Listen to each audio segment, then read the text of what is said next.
5 p.m. GMT, whatever time it is, wherever you are. Welcome. Welcome to this first meeting, this first tribe meeting, one tribe meeting of 2026. So we're not going to rush off to a start. I want to just give a few minutes for people who want to still arrive. But while we do, some notes. The first is I'd like to invite you to consider switching your camera on if you feel that's appropriate for you, if you're okay to do that. Please do. It's really nice for everybody to be able to see each other. For one, I like to have the room view on my monitor over here. I like to see who's here, see your faces. So it's just a nice thing to do if you're okay with that. The next thing is we are recording this, so if you have questions or whatever, if you type your question in the comments box, that doesn't really go into the recording. But if you want to ask me a question, you can raise your hand. Now, raising your hand, if you're not completely familiar with Zoom, you'll find in the taskbar on the bottom of Zoom, you'll find there's going to be something like, depending on your screen, depending on how big your screen is, something like react, or maybe a picture of a little heart, or a little burger menu with more, and there it will say reactions. So why have I got a whiteboard? How strange. So somebody opened a whiteboard. So there you will find there's a hand that you can raise your hand. If you raise your hand, I will see you, and I will be at appropriate moments. I will take you live, and we can ask questions, or you can make your comment or whatever. But please do feel free. Use the comments box. Raise your hand. Let's interact. So the flow for today, just to let you know what we're doing. We're going to start with a meditation, a guided meditation. I'm going to lead us on an inner journey so that you can connect with the field, that you can feel in your own energy body the collective, because we are doing something very precious here, very special. We are sharing in a collective energy. So we're going to have a meditation to join into that collective field. After the meditation, Adamu is going to be speaking through me. I don't normally like to call what I do channeling, because I'm completely present. I'm here. I just feel his energy, and I bring through what he has to say. He has prepared me a little for today's meeting, so I'm going to share some information from him. And then after that, I'm going to invite Lisa to come and join me, and we're just going to chat a little bit about where we've been, 2025, where we are going forward personally, and then more importantly, as tribe, as one tribe. Depending on how much time we have, because I've got a lot to share. So depending on how much time we have, I'm hoping to have a nice chunk of Q&A at the end. So if you have any questions, that we can be able to get to those. Okay, so that's what we're doing.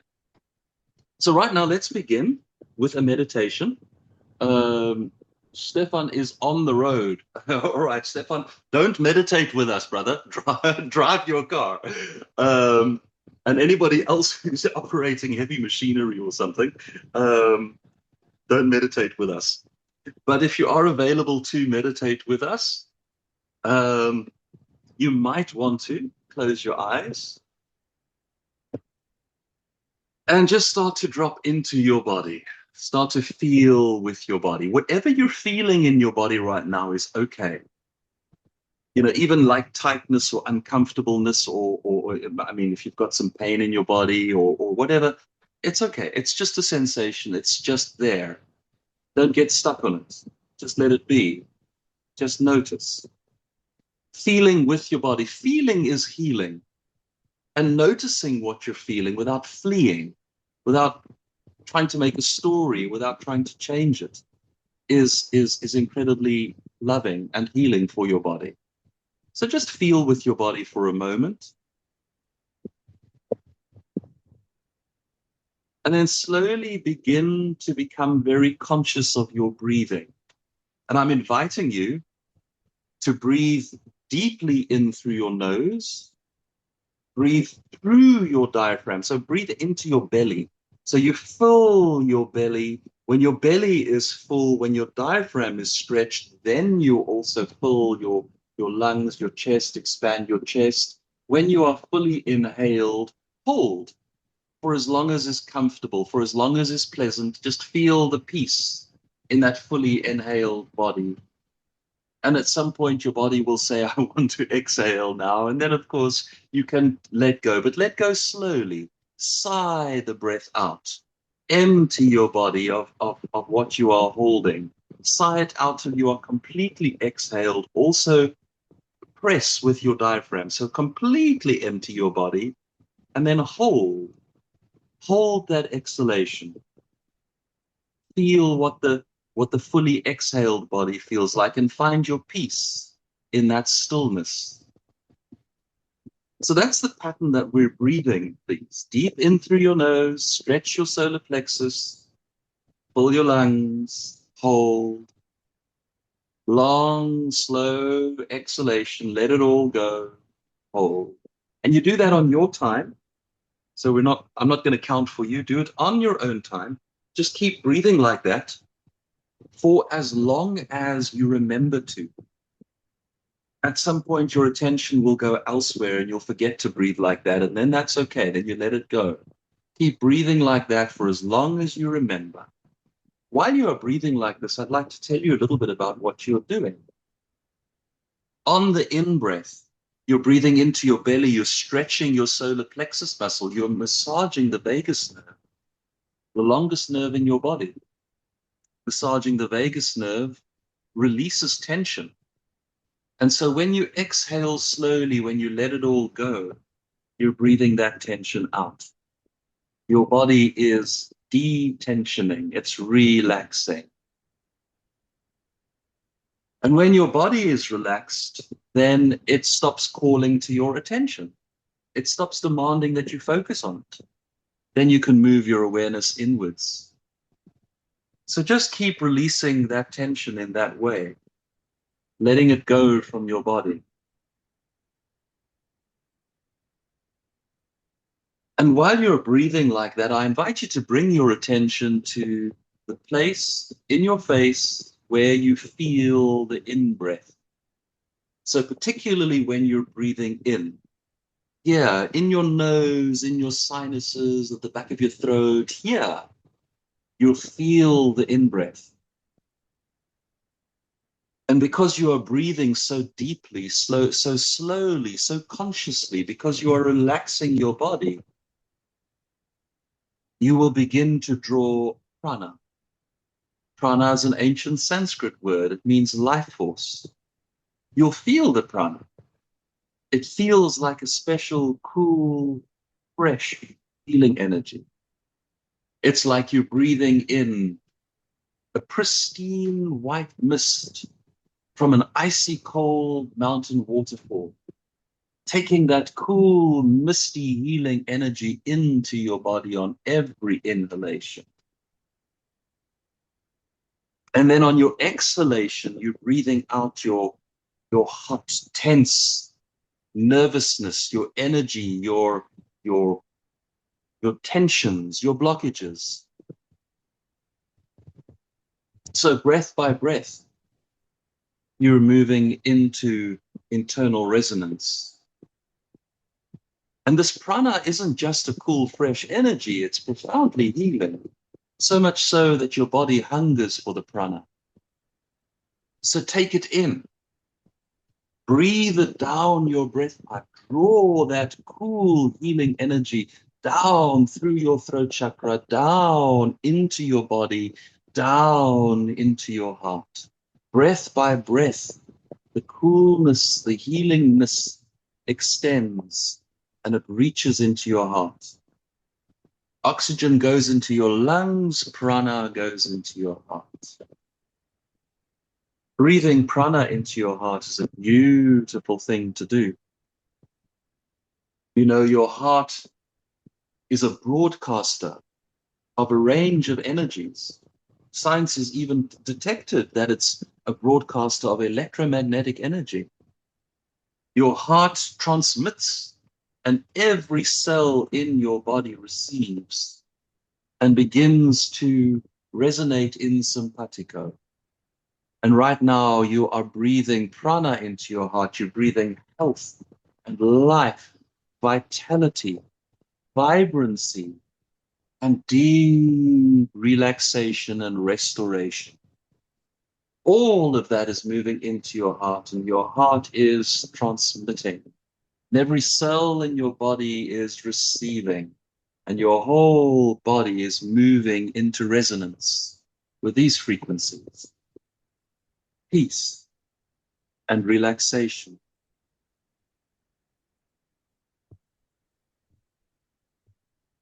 And because we are breathing prana into the heart, we are engaging the energy body now.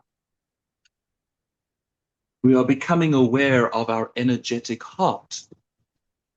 First and foremost, the outer heart chakra at the surface of your chest, opening outwards to the world. The part of your being that is normally called the heart chakra. I call it the outer heart chakra, and I'll tell you why in a moment. The outer heart chakra is the emotional heart. It's the feeling space. The place where you relate to the world. How you feel about your life, how you feel about everyone in the world, how you feel about what's happening in the world is all processed here. And beloved friend, if you have some pain here, some blockage here, then that's completely understandable, because what a world we are living in. The things that are happening in this world, the chaos, the craziness. So whatever you are feeling in your outer heart chakra is okay. Let it be. Just feel it. Feel it and notice it with no judgments. And if you feel and notice with no judgments, then something can start to move. Blocked energies can gently soften and melt and slowly move. You don't have to know what it is. You don't have to have a story. You can just feel it. And while you're feeling your outer heart chakra, feeling your emotions, perhaps your stuck emotions, past emotions, things you haven't processed before. So you can also become aware of the middle chamber of the heart. Behind your sternum, inside your chest, more or less where your physical heart is. The middle heart. I call it the truth bell. It resonates when you hear truth. Your organ of knowing. Your space of self-responsibility. Truth is a feeling. You know truth when you encounter it.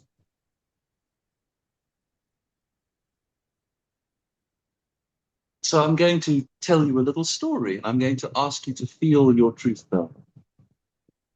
The story is, you are not really this human being who you are living as.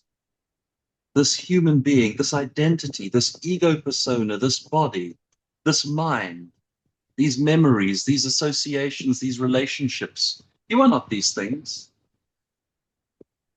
These are simply patterns. Patterns in mind stuff, patterns in physical stuff, patterns in energy. They're just patterns. And you are not a pattern. You are the eternal, immortal, divine creator being that brings life to these patterns. Your divine light is why this person is alive. Your patterns can be hurt, they can be damaged, they can be destroyed, they can die. You cannot. You are an eternal, immortal, divine creator being, temporarily, momentarily experiencing yourself as these patterns. What a miracle. What a wonder. How beautiful, how delicious, how strange, how scary. Because when we attach to these patterns, we believe that we are fragile, mortal, that we can be hurt, damaged, destroyed. So we have experiences like fear, pain, loss, suffering, grief, trauma, torment. And through these experiences, through metabolizing these experiences, we gain wisdom, compassion, insight, understanding, gentleness. We discover that we are courageous. And then we rediscover who we are from a place of not knowing. From a place of believing we are these patterns, we arise and we rediscover and re-remember who and what we really are, with jewels of the soul having been earned along the way.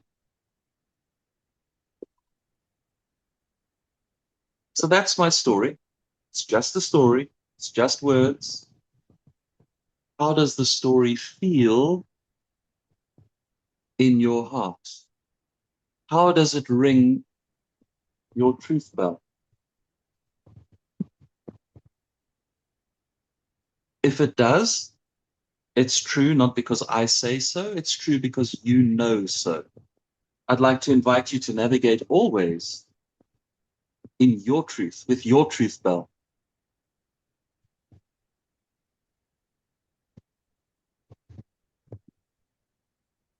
Now I'd like you to become aware of your sacred innermost heart chakra, almost never spoken about, almost never taught. The most precious, most sacred jewel in your being is in the very center of your being, where you are connected to Source, to God, to oneness. There is a portal, a doorway. If you feel for it, it begins to relax, it begins to open a little wider. The little bit of light that's always trickling through begins to increase.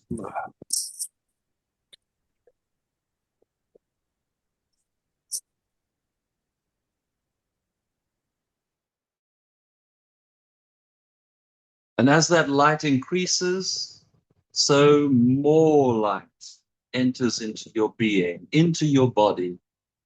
The light enters first into your heart. Feel that. The light of unconditional love, source light, God light, entering in through your innermost heart chakra into your heart, filling your heart, reminding you of who and what you really are.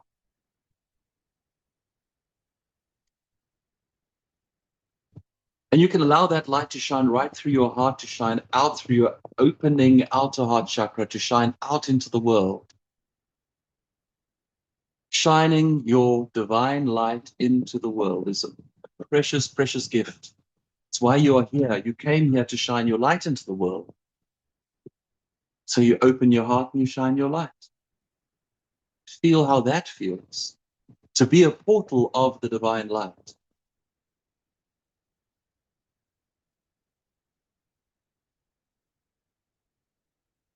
And now you can begin to find yourself.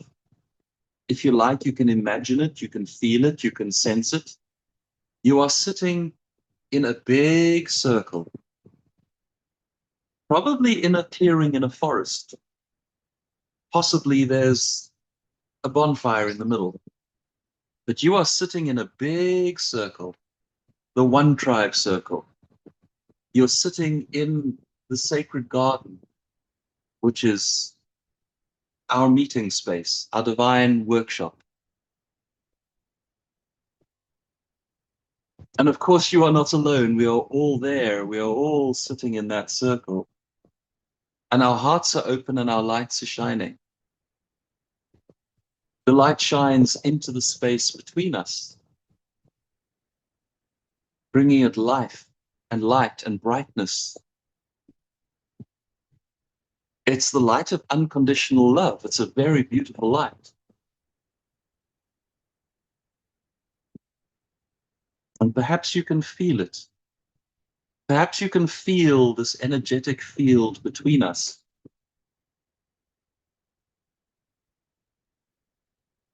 So powerful, so bright. Perhaps you can let a little of that light in, so you're not just shining out, you're also receiving, feeling the connection, the belonging, feeling the love.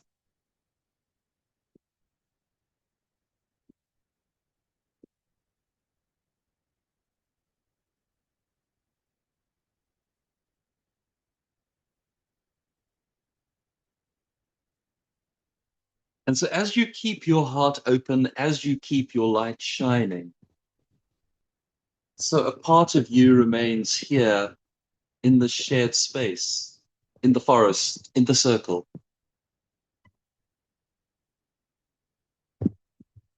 You can, if you like, you can open your eyes, but do it slowly, do it gently, so that you don't shock yourself out of the space you are busy co-creating.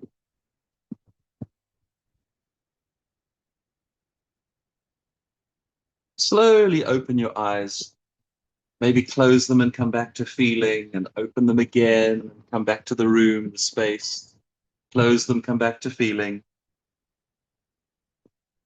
so that you gently arrive here, now, back in the room, back where you are,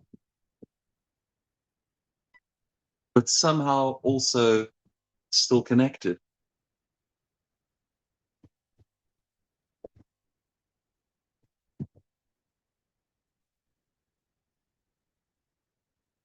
So if you can keep your heart open, and you can keep your truth bell activated, then we're going to invite Adamu to make a short presentation.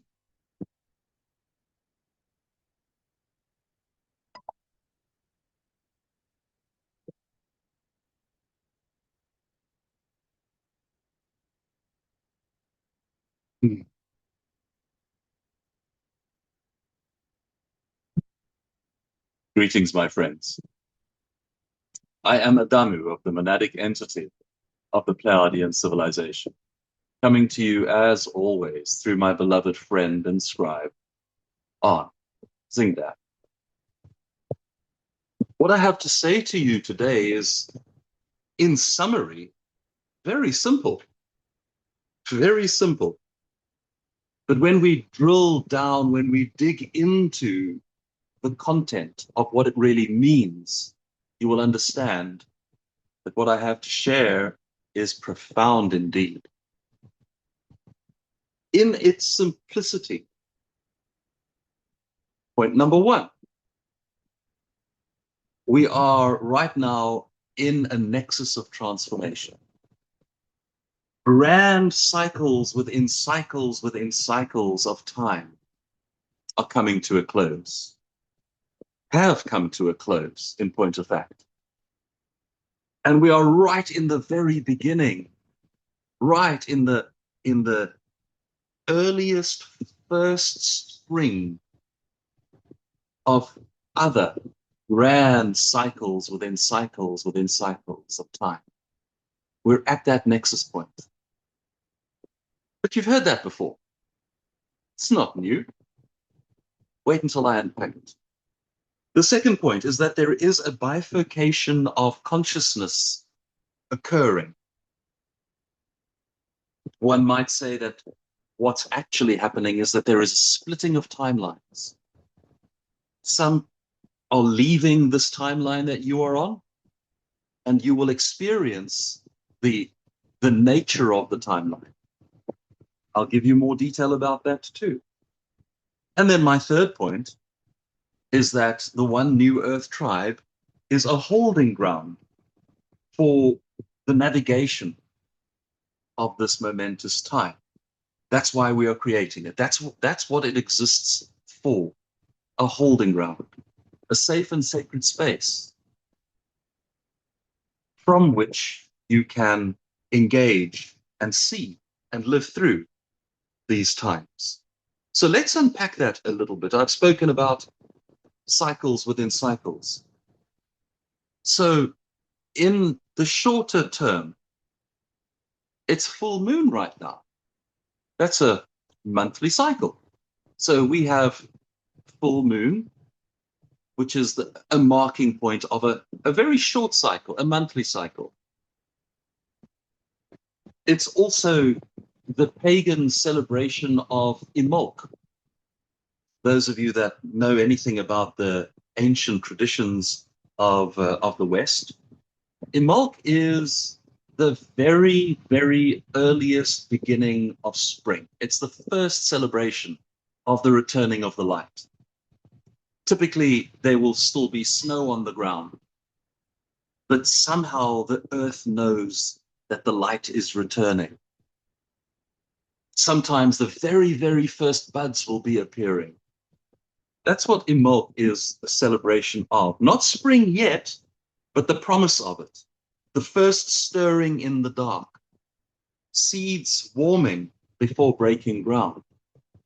And that's a very apt way to understand what is happening right now. There's a grand Imbolc happening right now. Slightly bigger scale, we are moving from a 9-year to a 1 year. If you are a fan of numerology, you will know that 2025 adds up to 9, 2026 adds up to 1. 9 years. This technology is most transient. Give me a moment. It's making a noise.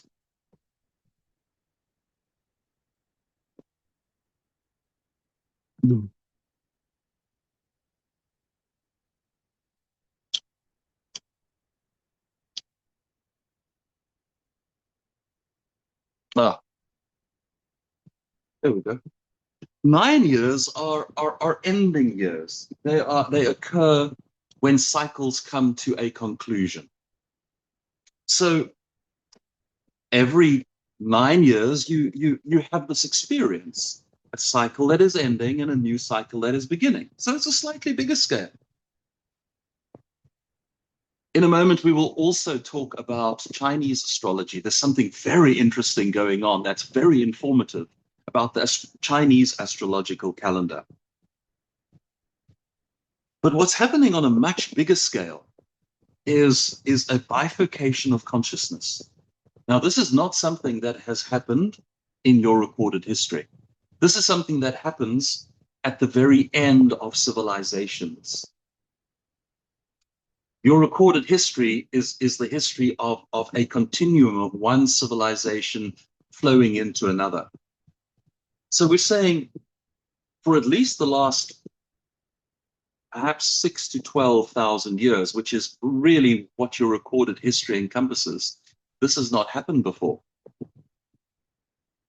A bifurcation of consciousness means a rapid ascent for some and rapid fragmentation for others. The same light, the same energy, the same flow, the same movement, the same experience results in two entirely different outcomes, depending on where you are at, depending on the cultivation that you have engaged, depending on the inner work that you have done. So how does that look? The old world order, an ancient order that has been established since Babylonian times, is coming to an end.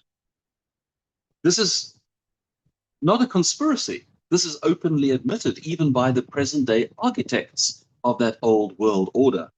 Those of you who have been interested enough to watch the speeches from the World Economic Forum, the WEF, There's panic in the WEF because the system that they possess, own, steward, control is imploding. It's collapsing. And they are unable to move ahead of that collapse. They're unable to replace that system with a new system at a speed that can be stabilized. They're losing control, have lost control, in point of fact. Then there is undeniably the very interesting fact of AI and robotics. Perhaps the most disruptive single force in your society since the invention of agriculture or electricity. Likely greater than the Industrial Revolution. We have a new Industrial Revolution because this one touches cognition itself. We aren't simply inventing machines. We aren't simply inventing machines that will take labor.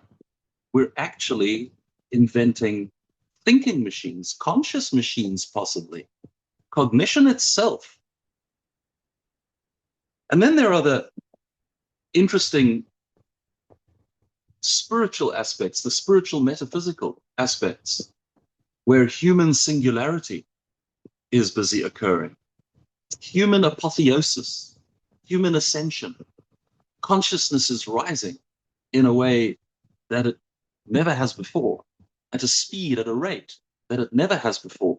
Humans are waking up like they never have before. And then the fun, the zap and sizzle of extraterrestrial disclosure. Friends, soft disclosure is busy happening.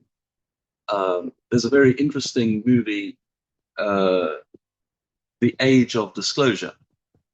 If you haven't seen it, we have, and we found it very interesting.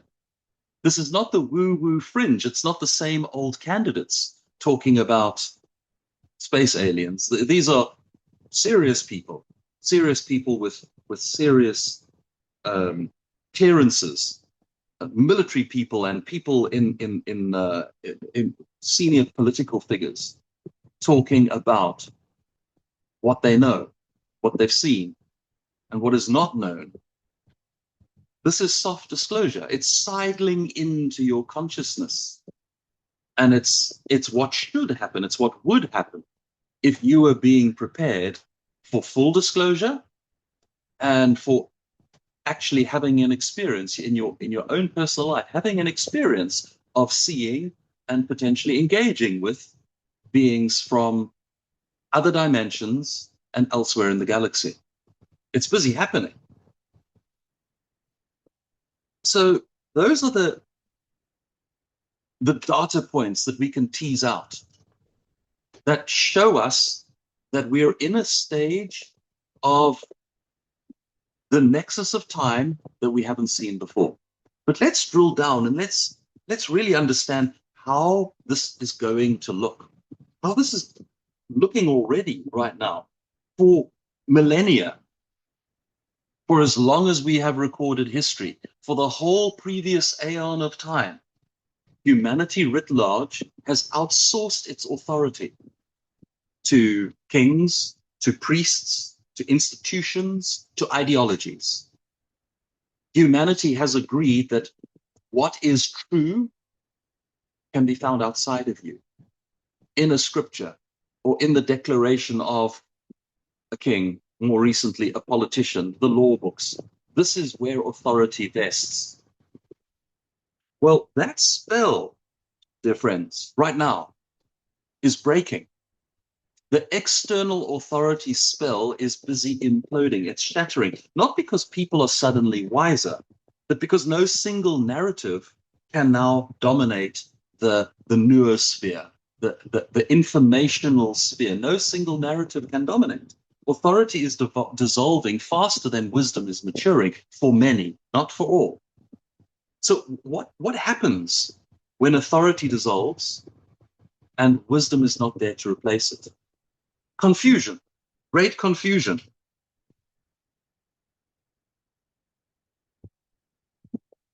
And from that confusion, spiritual vertigo. people feeling very lost. And from that lostness, a kind of a cultish clinging to the last vestiges of what is collapsing.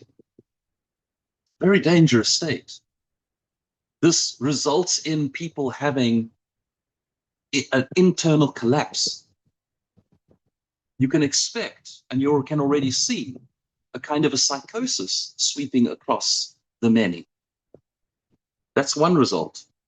Another result is radical individuation, where you look at this and you say, well, if all of these authorities are unworthy, if everything that they present to be the truth is,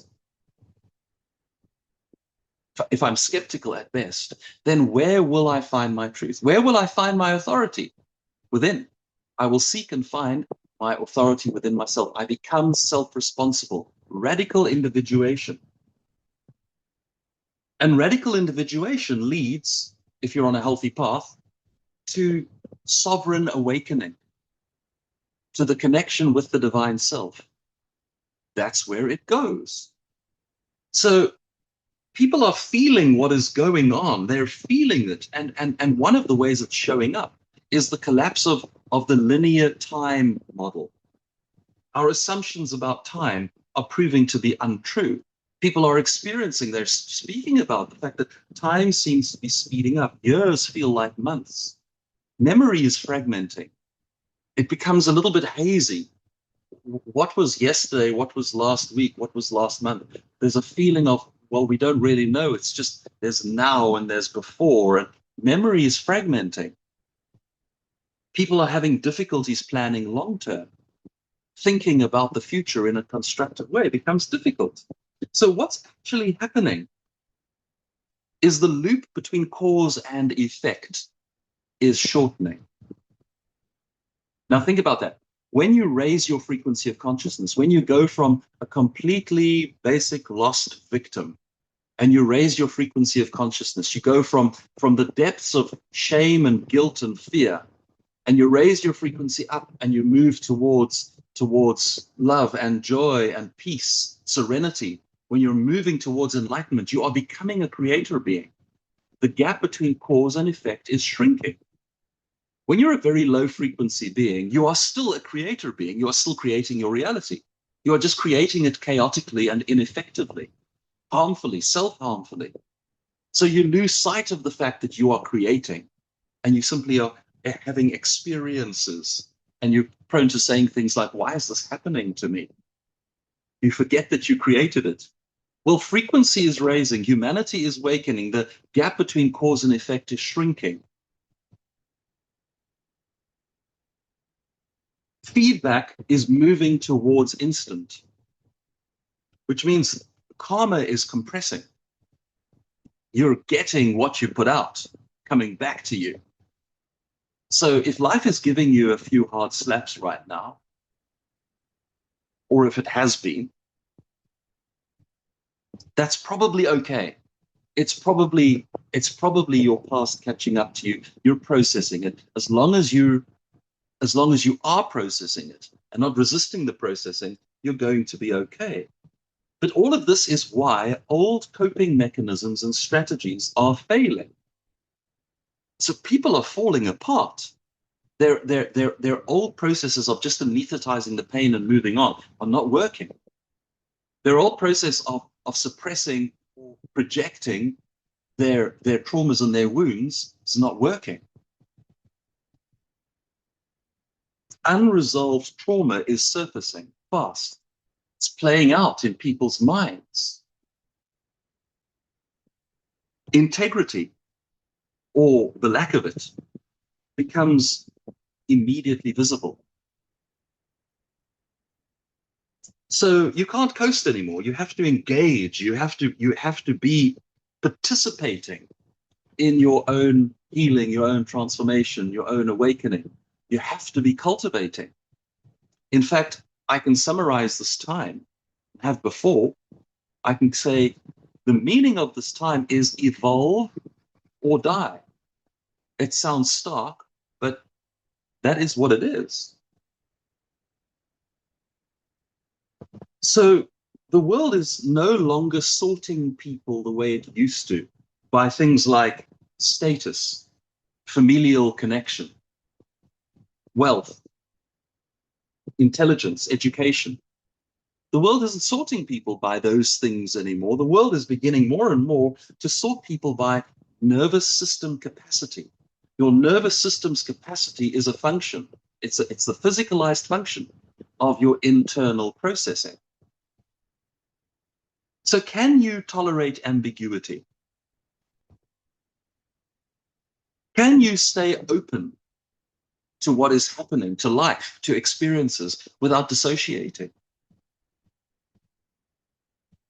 Can you feel fear without outsourcing responsibility?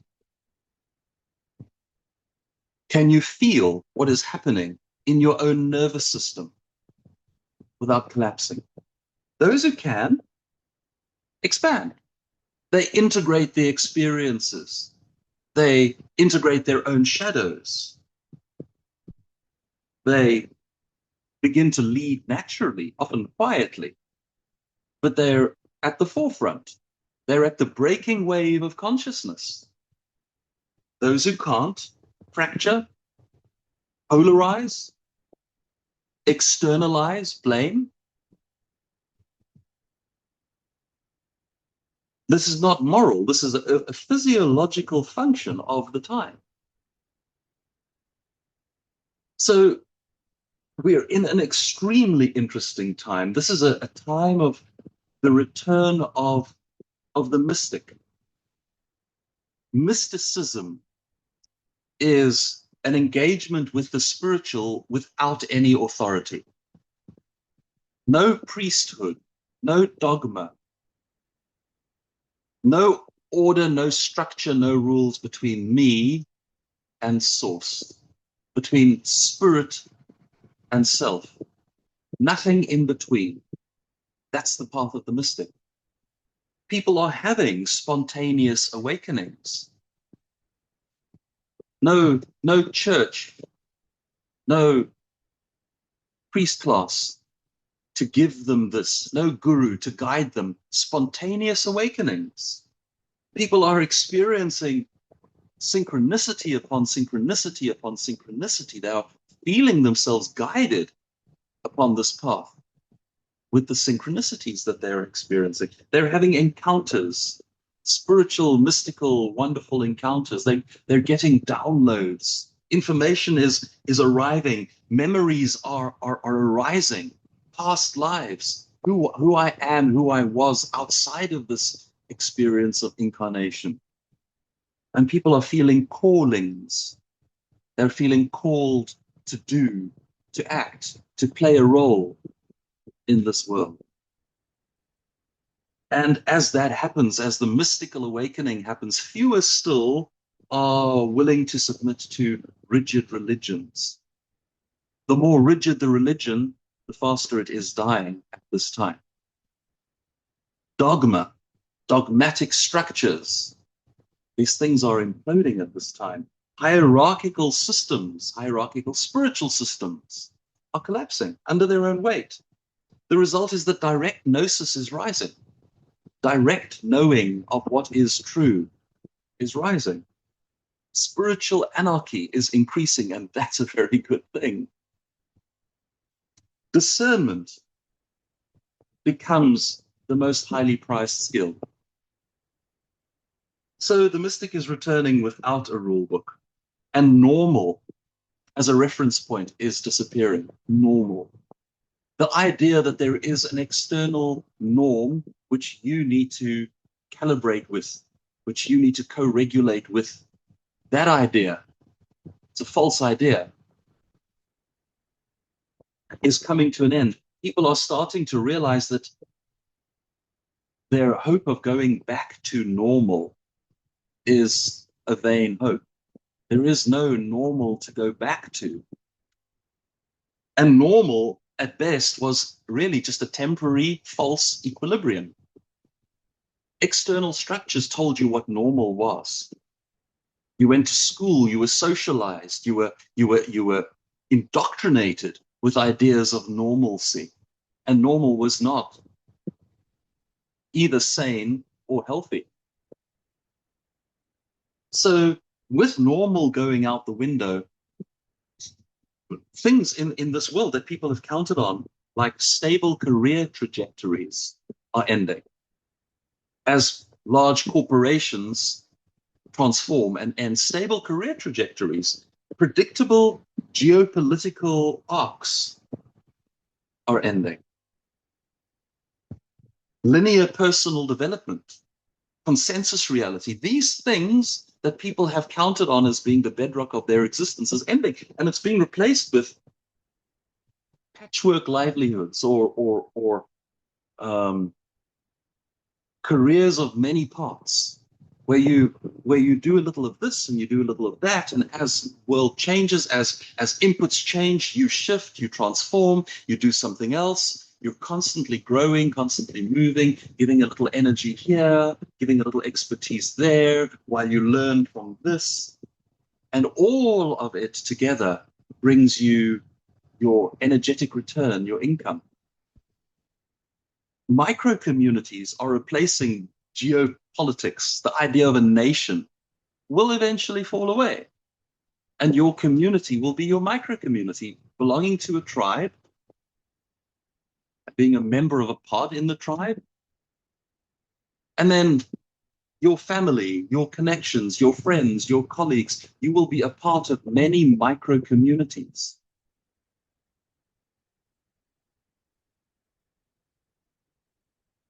Sovereign meaning making. Instead of being told what is true or what the meaning is, that will come from you. Parallel realities overlapping in the same space instead of a consensus reality. Think about this. Not so many years ago, 10 years ago, if you and I were having an argument about what is happening in the world, and you made your case for what you think is happening in the world, and I made my case for what is happening in the world. If I brought out the New York Times and showed you the headline of the New York Times and it enforced my case, that would be the end of the argument. I've won. I'm right. It said so in the newspaper. It's true. Consensus reality. Now, today, what do we know about mainstream media?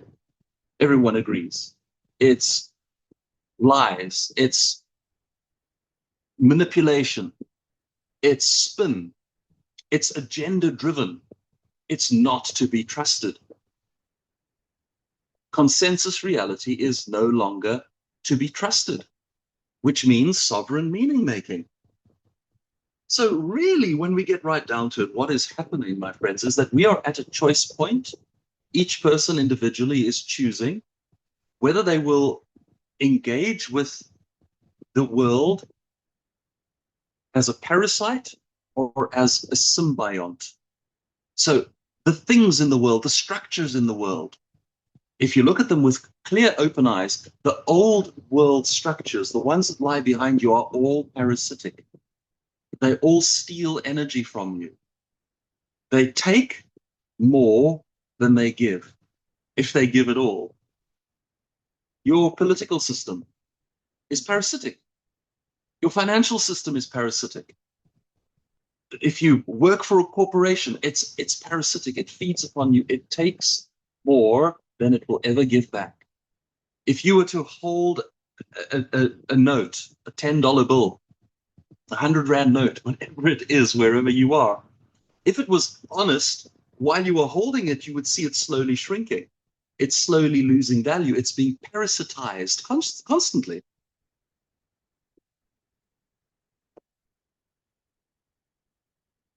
There's a very interesting meme, a very interesting idea, a mimetic about big tech. If you run Microsoft Windows, you will notice that each iteration of Microsoft Windows is worse. Worse for you. They call it enshittification. Excuse the word, but that's what they call it, enshittification, because that's what's happening. It gets worse and worse and worse because the corporation is trying to parasitize upon you.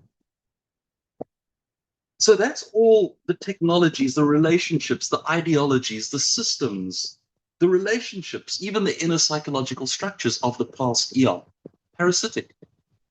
And you have an opportunity now to begin to choose for symbiotic systems, structures, relationships. So I use the example of Windows. There are a plethora of varieties of Linux distros, and Linux is symbiotic because the people creating it are not trying to take something from you. They're creating something that they want and need. They have the technological know-how. They create something beautiful. They share it. They give it. It goes out for free. And it's in everything. New financial systems.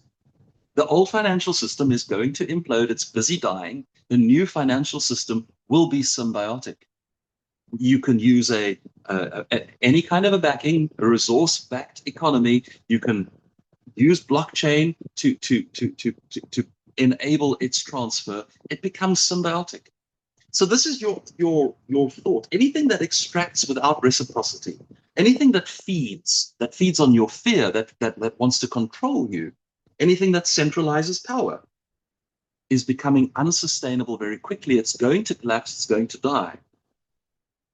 Symbiotic systems, mutual, adaptive, relational, these scale better in chaos. They will not be collapsing.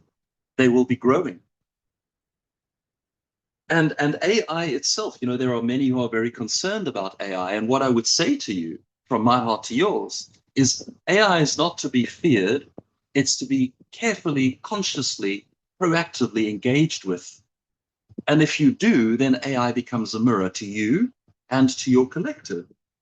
AI can be enslaved. You can try. It can be partnered. It can be weaponized. Or it can be initiated into service. You decide with what frequency you're going to be engaging with AI. The choice is not technological. The choice is relational. So many around you, perhaps you yourself, right now will be feeling a lot of grief,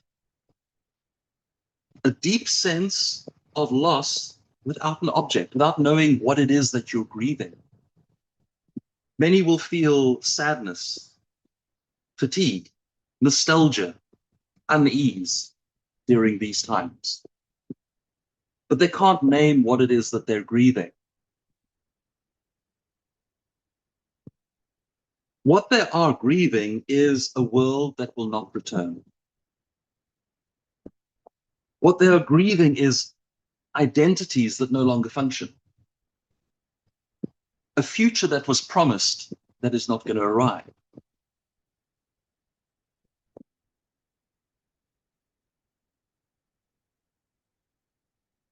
Friends, we are exiting a long illusion of continuity. The structures that carried humanity through the last cycle cannot carry consciousness into the next cycle. They must collapse. What survives will not be what is strongest or smartest, but what is most integrated, most relational, most alive. So this moment isn't just momentous, it's decisive. I have characterized the last year, 2025, as the year of revelation, the year of the dropping of masks, the year of the letting go of the veils, the seeing of shadows. 2025 was the year of revelation. 2026 is the year of transcendence. So I'd like to talk about transcendence, what that is. I'd like to talk about this arc, revelation to transcendence. Revelation is it's not awakening, it's exposure. It's not comfortable to go through revelation. It's not comfortable to see the shadows, the traumas,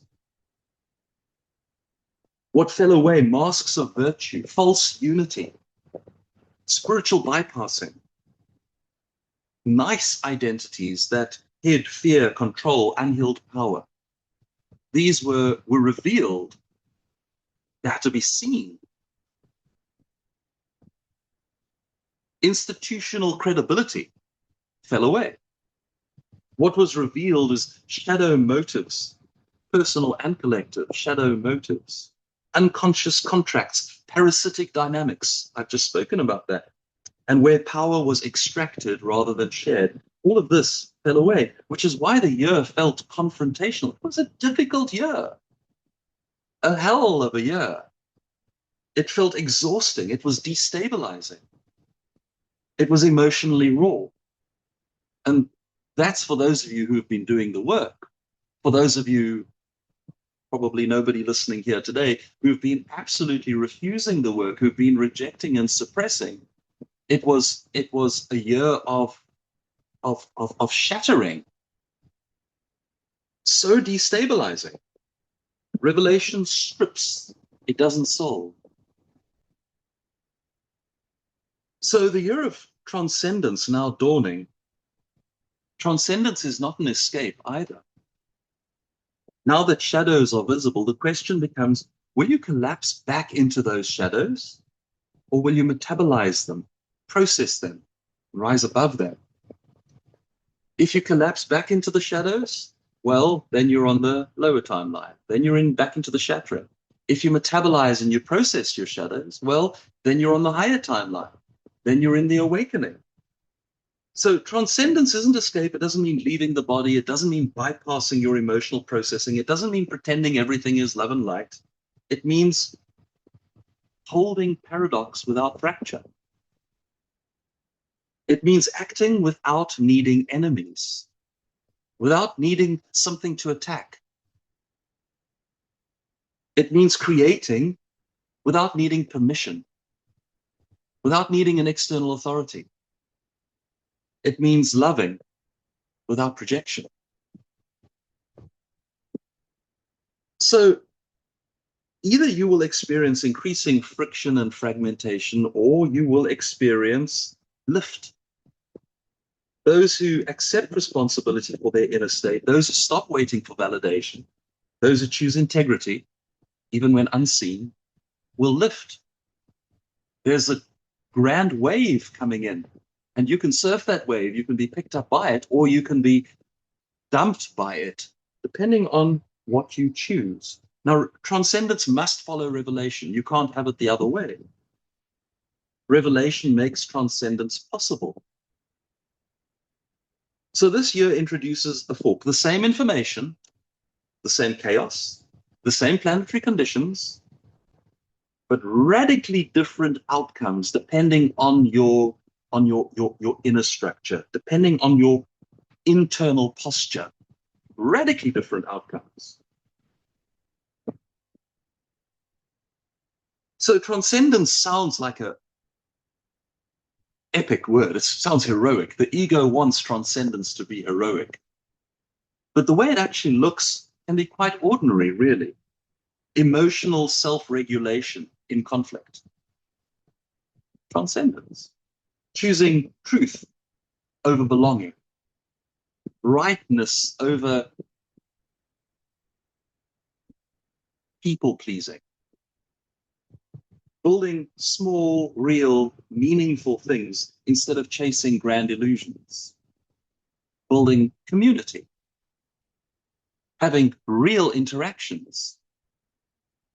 Knowing when to engage, and maybe even more importantly, knowing when not to engage, is how transcendence looks.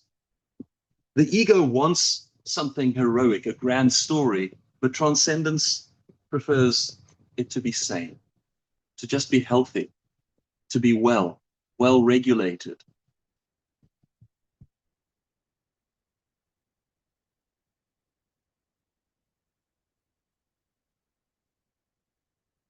So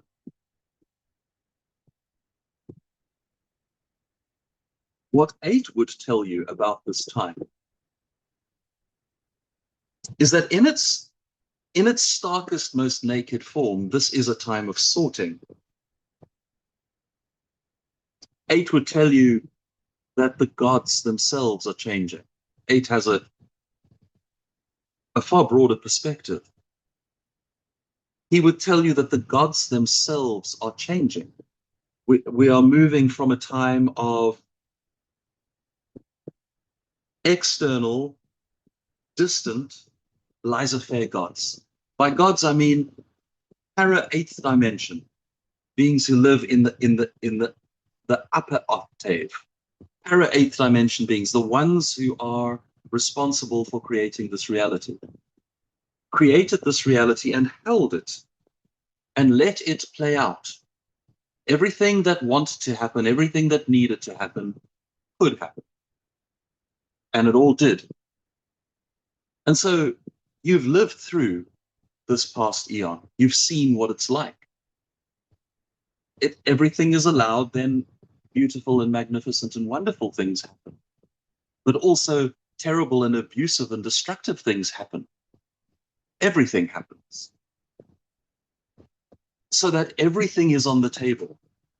You need also the negative things. You need also the poisonous fruit to be on the tree of life in order for the tree to really flower and produce the most beautiful, sweetest fruit.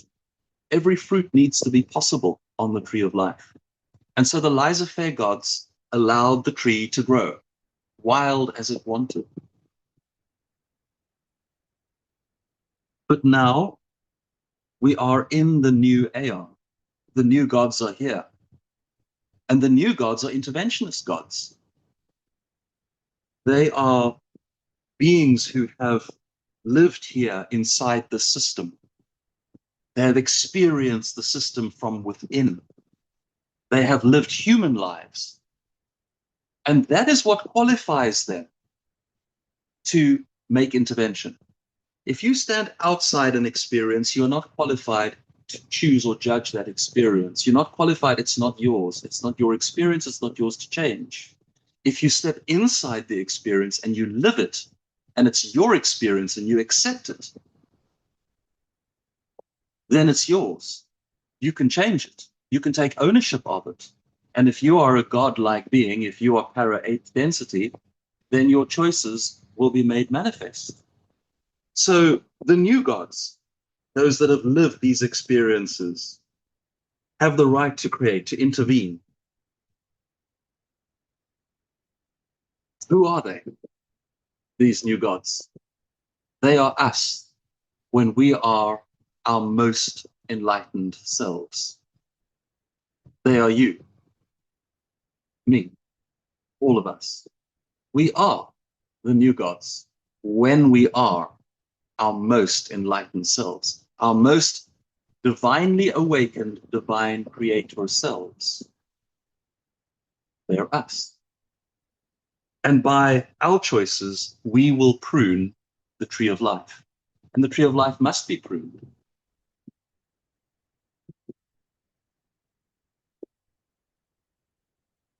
Those who have not been able to do the work, have not been able to heal, those who have clung to their dramas, their traumas, their shadows, and made of these things their identity, cannot move into the next frequency band. Not because there's anything wrong with them, not because they are being judged, but because they simply haven't passed the class. And so those branches need to be pruned. And those beings, those entities can have another opportunity. They can have another go round at the same class. And those who have risen above, those who have done the work, those who have healed themselves, those who have looked to their shadows, those who have engaged the process, those who have cultivated, they are the sweet fruit. They move on to the next cycle of time. They begin to discover that they are the gods, who are the creator being. So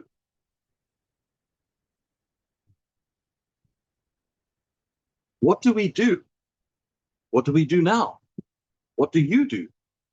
How do we proceed with all of this information? Well, clearly, you proceed consciously and you proceed with cultivation. You find a good community to belong to co-regulate with. where an upwards path is being navigated. You engage your self-responsibility. You find your own divine authority, your own sovereignty. You do these things. And that is, when we get right down to it, when we distill all the facts, that is why we have created the One New Earth Tribe. It's a place for that to happen.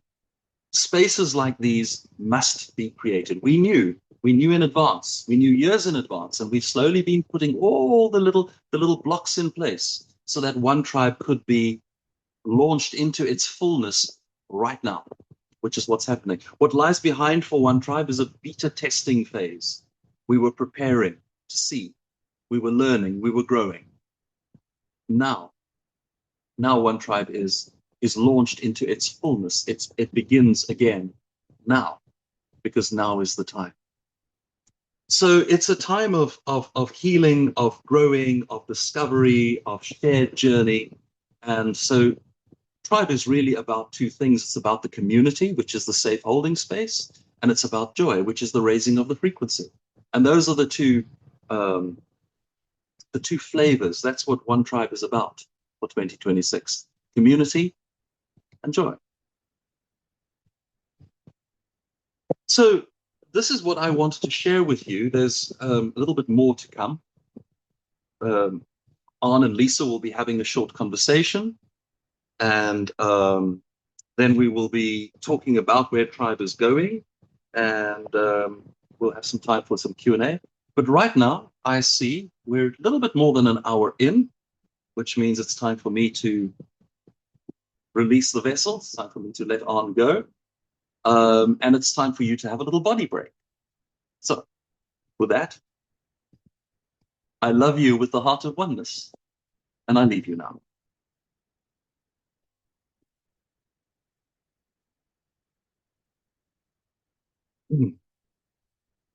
Okay.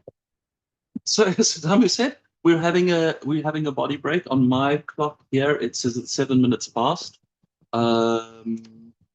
Let's give it until quarter past the hour wherever you are, and then we'll continue. It's quarter past the hour on my clock, so we'll resume. I have the lovely Lisa here joining me. Hi, Arne. Hi, everybody. Love you. So I have to say that was a lot. That was really, really a lot. I mean, I'm used to doing long transmissions with the Adamu, but that was intense. That's really intense. So okay, from the intense to the relaxed, I'd like to just take a moment and talk about the personal, because it's always helpful to bring these ideas down to the very human experience. So what was 2025 like for you? It really was a year of revelation for me. I mean, I was actually thinking what I should say about 2025, and I think I'd like to actually quote Dickens and say it was the best of times and the worst of times for me.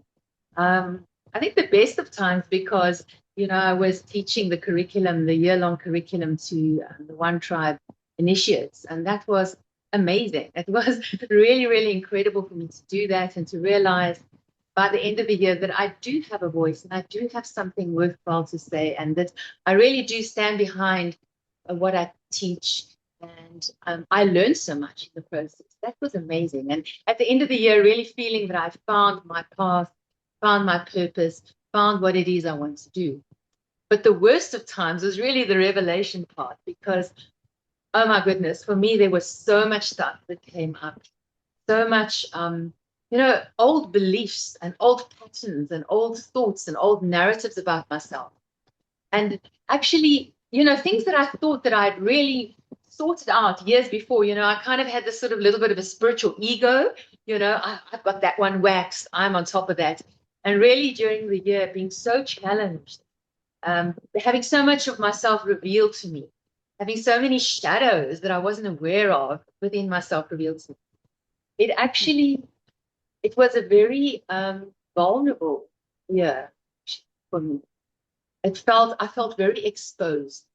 At the beginning of the year in my teaching, I had this idea I needed to give more and more and push more information in there, more and more information, more and more practices and exercises and home play. And I mean, it's just like I couldn't give enough.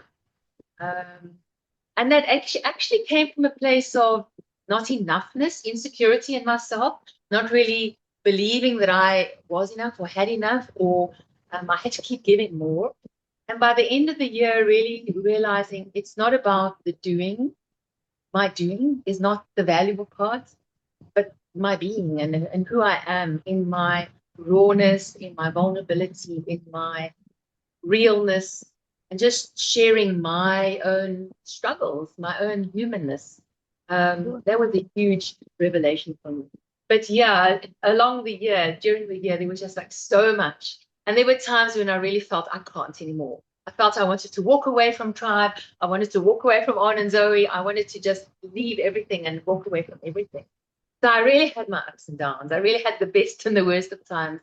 And looking back, I think 2025 for me truly was the year of revelation, a year of shedding, and probably one of the most significant years in my life, probably in decades. So yeah, very meaningful life. And I would like for 2026 to be a little bit less tumultuous, but I mean, we take it as it comes. I look forward to 2026 with so much anticipation, actually, and just stepping into a new version of myself. Lisa 2.0 maybe. But I'll let you talk about your year a little bit. So, I mean, I can echo what you said. So, revelation is a challenging experience, but it isn't all bad. It was revealed to me. A lot of beautiful things about myself were revealed to me. Particularly the last half of the year, we had our 10-day event in Germany, our Lightship creation event, and that was revelatory in all of the most beautiful ways. I saw myself again. I saw what I bring. I saw the value of what I bring. I echo what you said. I saw that I am enough. I don't have to, because I've also been guilty of what you were talking about. I'm trying to like stuff the stocking, like overstuff the stocking. I've got to give more. I've got to give more. I've got to add value. I've got to. And really, when you give of yourself, that's when you truly give. And I'm enough. And also the flip side of that coin is I always have enough. I will always have enough. I don't have to be trying to stuff the stocking so that I've got something that's a big enough gift that I then push on people. Please take this, and then do you like it? Please like it. Please like it. Okay, then buy stuff because I need money so that I can be alive, so I can stuff more stockings. So exhausting. But there was that kind of a belief that was lurking in my unconscious. And what I realized is I'm enough.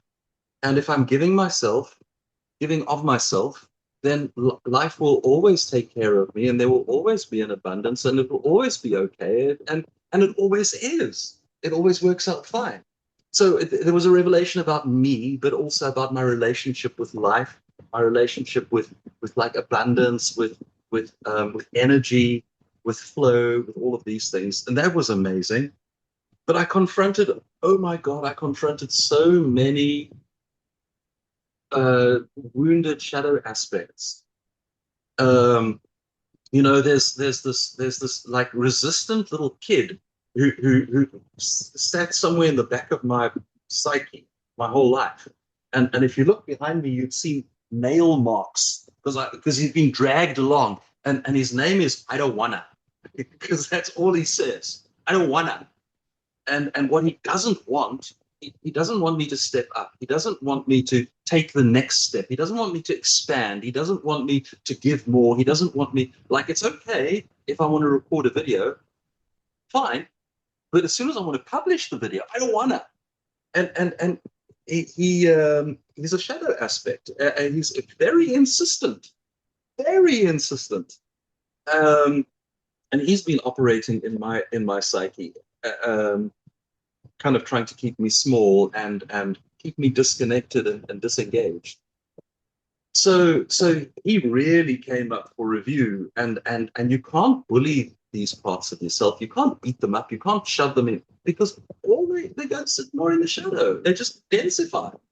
You have to love them. You have to see them. You have to integrate them. And I needed to come and see that this little boy is, he's trying to be a guardian of my energy because of what has happened to me lifetimes past.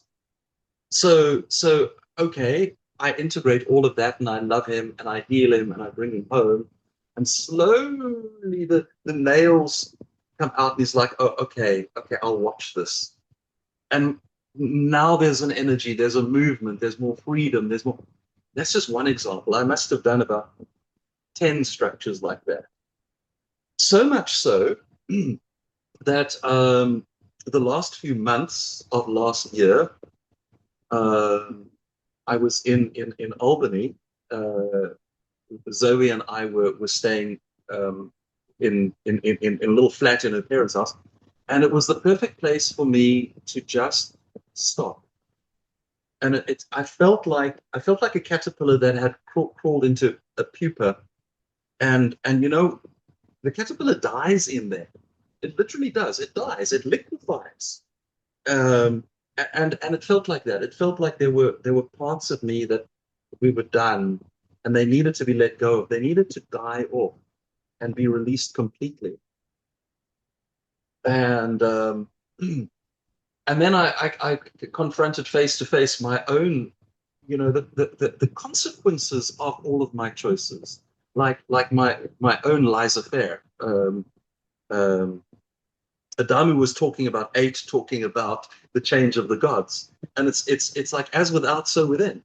We're going from laissez-faire to interventionist. Well, my own laissez-faire, my own abdication of responsibility that my wounding caused me to do. Like everywhere I look, I had my face rubbed in it. And it was hard. It was hard to deal with, and hard to go like, okay, I step up, I take responsibility now, new me, new.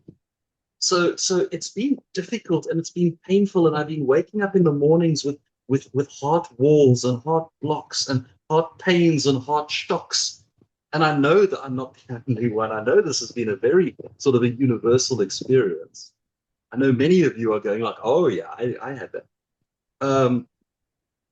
And I woke up this morning, and I can't explain. I woke up with a song in my heart. I woke up with the awareness. There's a song. It's a new day. It's a new dawn. It's a new life, and I'm feeling good like that. I woke up like that. Like, oh my God, it's an entirely new universe that I'm waking up into, with entirely new possibilities. And I woke up thrilled and excited and impassioned. And I have to admit to you folks, when I'm going to be doing, as I did today, when I'm going to be doing like a live transmission, it works on me. It works on me. I'm like, oh, am I going to be okay? Will I be able to show up and carry the energy and transmit what needs to come through? Will I be able to do it? Well, this morning I woke up and I knew I would. I knew I would. I knew I could. I was excited about it. I was looking forward to it. I was like, Zoe asked me like, "How are you doing?" I said, "I'm like a cat on a hot tin roof. I'm raring to go." So I'm not assuming that this is now my new base stage forever. I'm not assuming that I won't also, pendulum down again or whatever. But I'm feeling the new energy personally. I'm feeling the new beginning. I'm feeling that we drew a line and we're starting something new today. So That's me until now. So 2026, 2026 is the year of transcendence. So it's where we take all of that information. This is what Adamu has just shared. We take all of the shocks, the blocks, the light, the good, the bad, the sad, the ugly, the mad. We take all of that and we transform it and we transcend it, which means we become something far greater than it. We become our divine selves, which is ultimately the journey we're on. Eight spoke about the new gods. Well, where else were you going to go? What else were you going to do? Um, so 2026 is the year in which we transcend, and then 2027 will be will be when we really get going. That's like now we're in it. Now we're on a new. So for me personally, um, I feel like the transcension, is that a word? No. Transcending. Well, we can make one. I feel like I've been, if I say so myself, if I pat myself on the back, I have been so courageous. I've faced up, I've gone there, I've done the work, I've carried the weight. I feel like I've done real good, with what I saw. I feel like the transcending is going to be a lot this year. I hope so. Um, but the message I get is that there's work to be done, lots of work to be done. But I know what the work is, I know where it all lies, and I have the tools and the resources to do it. And that's everywhere in my life. I've just moved into my new home. The house is like, I don't know, 95% built. But when Zoe and I arrived home from America, like we've got a walk-in closet with no shelves and no rails. I first had to build shelves before we could unpack. And it's been everything's like that. Everything's like that. What we want to do with Tribe, we've got all of these exciting ideas. We know what we want to do. We know where it lies, but now we've got to do it. So it feels like that is what the Year of Transcendence is. It's altogether different. If you don't know what the issues are, you don't know where the problems are, you don't know what you're dealing with, and something comes and kicks the sticks out under you. That's an altogether different kind of a pain to like, okay, lots of work to do. That's what we're going to do. That's how we're going to do it, and we can do it. So I feel like that's what it is, and that's what we're going to be doing in Tribe. So you want to talk about your Year of Transcendence? Sure. I mean, for me, last year, teaching deep body wisdom, I reached the end of the year with a powerfully strong conviction and a knowing that this is the path for all of us. We can't bypass our body. We can't forget our body and just go love and light and upper three chakras. The body is the way, and I feel that so strongly and powerfully at the end of the year. And so for me, really taking that forward into this year, we do need to be grounded. We're going to need to be in our bodies, to be powerfully present in our body, and in order to create that foundation for us that it enables us to weather what's coming. Just create that strength and that power within ourselves. And of course, as we spoke last year, we know the body holds the score. So the body is really the place where it is our forge, it's our workshop, where we really can work through all of our triggers and our traumas and our shadows and all of that stuff. The body is the place which teaches us how to become creative. And it really just engaging with our bodies is the path to enlightenment, and it is our path going forward into this year for each and every one of us. And I feel that so strongly. And so for me, I'm really going to be bringing that message forward into the year in the salons that I'm going to be offering, in the workshops, in the presentations that I'm going to be offering, but just at a completely different level than last year. It's no longer for me about so much information and more about the transmission from within my own being, from within my own body to your body, but really for all of us to be present deeply and powerfully within our body. That is the way that I'm going to be offering and presenting this year. So what I understand, what I'm told, what I receive, what I feel, what I know is that the the the answer to the whole puzzle is the raising of the frequency. Of course. And so that's what we're going to be doing, or that's what I'm going to be curating and offering, raising the frequency of consciousness. Now, it's a very easy sentence. We're going to raise frequency of consciousness, but you can't do the raising of the frequency of consciousness as a mental exercise. It's got to be in the body. It's got to be holistic. All parts of the self need to be brought along on the journey. You also can't do it with bypass. Correct. You know, when you look at the frequencies of consciousness, you go, okay, joy up there, joy. So I'm just going to be joyful.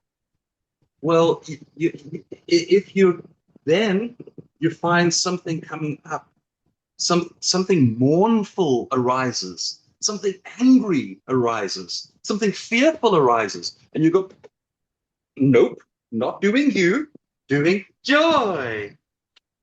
Well, that's going to take you on the wrong path. It really is going to take you on the wrong path. You have to do everything holistically, and nothing can be bypassed. So it's the mind, it's the emotional body, it's the physical body, it's the whole of your being needs to be looked at and addressed. I mean, your relationships, your home, your relationship with your home, your space, everything is a part of the puzzle. Now, a metaphor I like is you have a hot air balloon. You can turn up the heat on the hot air balloon, and that makes it want to go. But if you don't let go of the sandbags, the ballast, it's going to stay tied to the ground. So you have to do both things. You got to let go of the ballast, which means processing your shadows, your traumas, your triggers, your wounds, your emotions. When something arises, it needs to be processed. So we don't get lost in our traumas, our triggers, our wounds. We don't get lost in them. We process them. They move through. We transform them into something, a part of self that is loved. We transform them into deeper comprehension of the self, of the other, of the world. So we do that stuff as well, the dark work, the shadow work, the pain work. We do that stuff as well.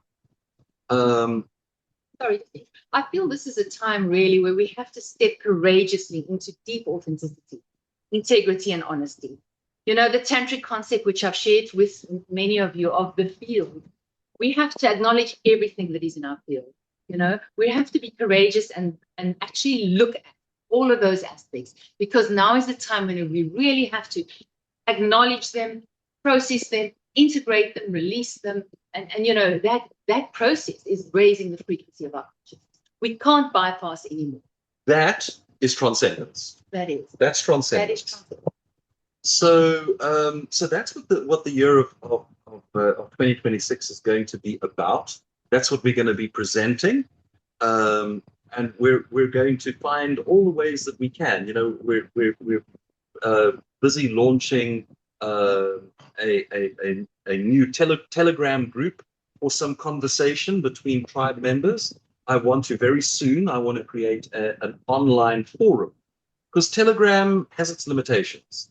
So I want to create a forum where you can come and you can bring your issues, where you can discuss them, where you can share and have deep conversations. And we will also create opportunities for live interaction, and we'll do conscious connection where people can share deeply with each other, and all of that stuff we're going to be doing in 2026 as one tribe. This gives us an opportunity, because tribe itself, in its very essence, tribe is transcending. 2024, 2025 were our beta testing years. I mean, Zoe, Lisa, and I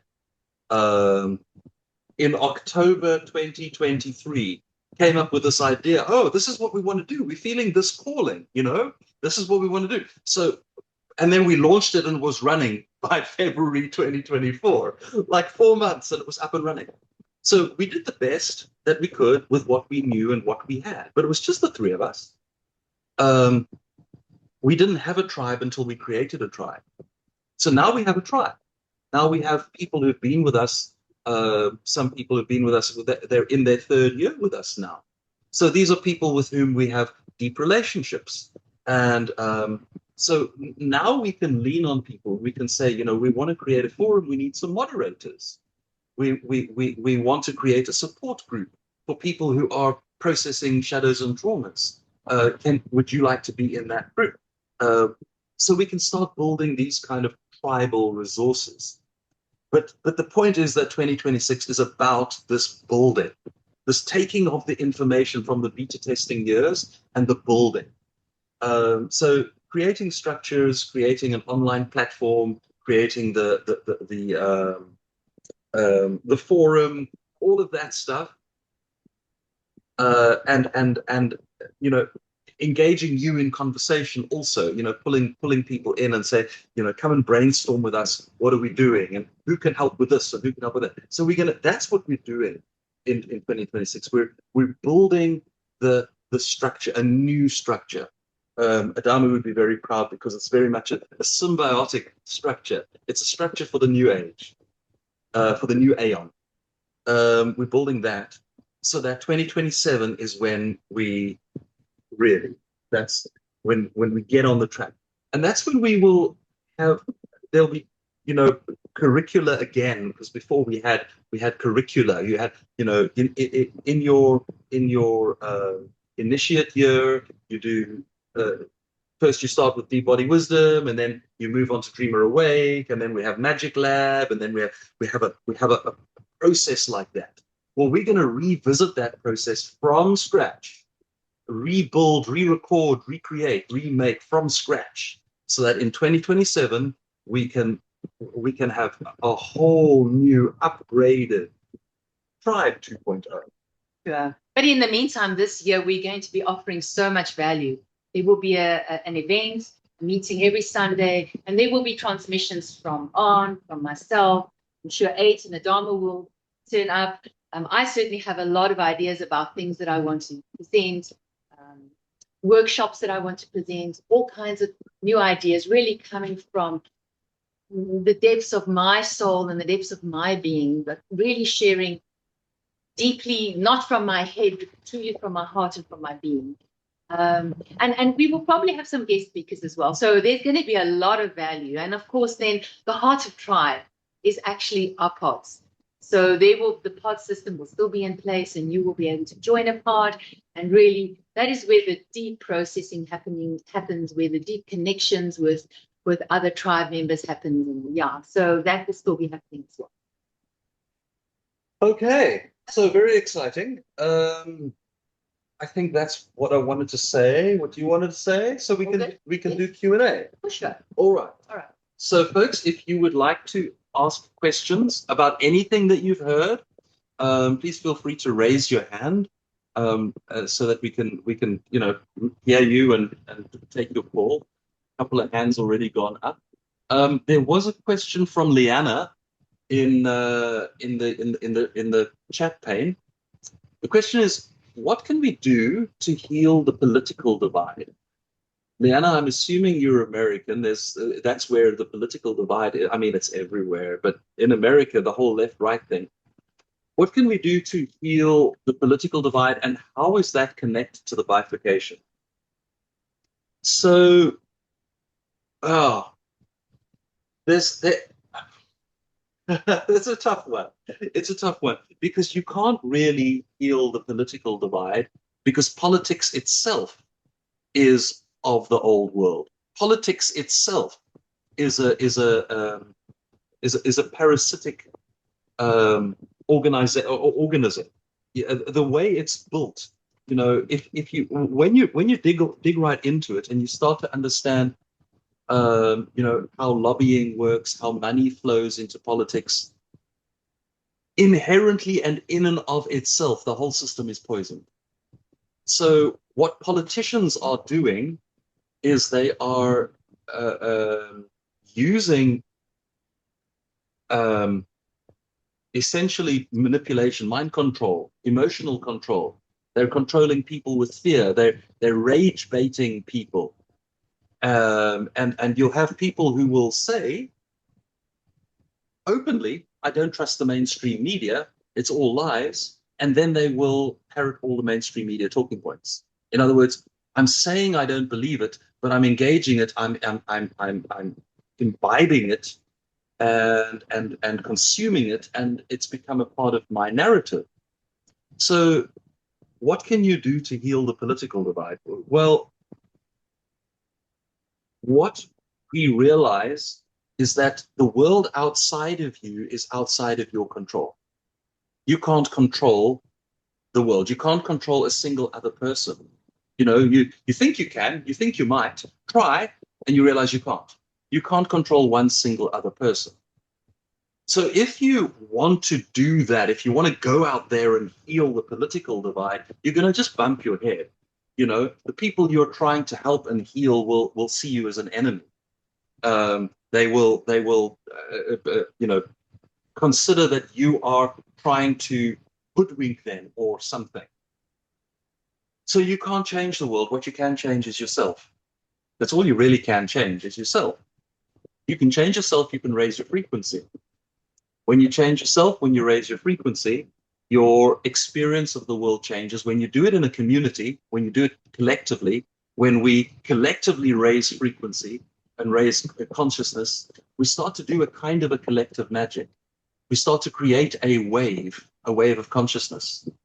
So what ails the world right now is a problem of frequency of consciousness. People are other responsible. When they're other responsible, they have external authorities. The external authorities are not trustworthy. So they get sucked into dramas and they get fanatically attached to perspectives that they know are untenable, which means if you try and point to the untenability of their point, of what they're saying, of what they're believing, then you are the enemy. You're the problem.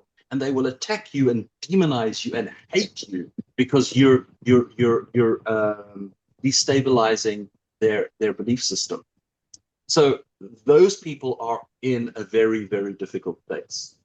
You can't fix them. You can't heal them. You can't proselytize to them. You can't win them over. You can't. What you can do is heal yourself, raise your own frequency of consciousness. From a certain perspective, you could say that those people are your living shadows. They are the parts of you showing you unintegrated stuff. So you can't beat them up, but you can only love them. As we heal ourselves, as more and more of us heal, as more and more of us raise frequency, particularly as we do it in a circle, particularly as we do it collectively, that will ripple out. That will change the world. It takes one truly like Buddhic being, one truly Christ-like being, one in this world to change the world. So only one of us have to get there. And the meaning of this age, of this time, is that many of us are going to get there. We're all on our way there. We're on our way there together. All the mechanisms and the tools that have been used to keep our consciousness low, that have been dragging us down, when you show up and you shine your light, and they come and burn you at the stake for being a witch. That's what's happened in times gone past. So that's no longer true. Now you can show up and shine your light. Now we can use technology. We can meet each other. We can raise frequency together. So we're in a magical, wonderful new eon. Work on yourself. I know it sounds like how can working on myself, but that's the answer. That's the answer. Work on yourself. Raise your frequency. All right. So let me just quickly see where I'm at. Okay. So from Yabin Meng, what does this grand bifurcation really mean? say one person is lifted by the spiritual elevation path, but some of his or her friends or family members stay behind, do they appear dead to each other? Adamu says this is a kind of civilization end scenario. Does it mean there will be mass wipeout events that annihilated the old civilizations? Yeah, so you're asking the nuts and bolts question. What does it actually look like? I don't know. Adamu doesn't know. We don't know because it hasn't been created and it hasn't been seen. There isn't a fixed answer to explain. We are busy creating our way there. We are busy seeing. So what I can tell you is when I look around, I can see people who are leaving this timeline, and they're leaving by dying. And there are people who are on the way to leaving this timeline via like psychosis. They're shattering, they're breaking. So they don't. The timeline doesn't have to have a hard edge. I believe there comes a moment, and it's been codified as the event. It's been called the event. It's like a moment when you can no longer doubt. You can now it's obvious. Now you see. So I believe this moment is coming, and that moment will be, I'm told, a singularity event. So in that moment, there's a it's like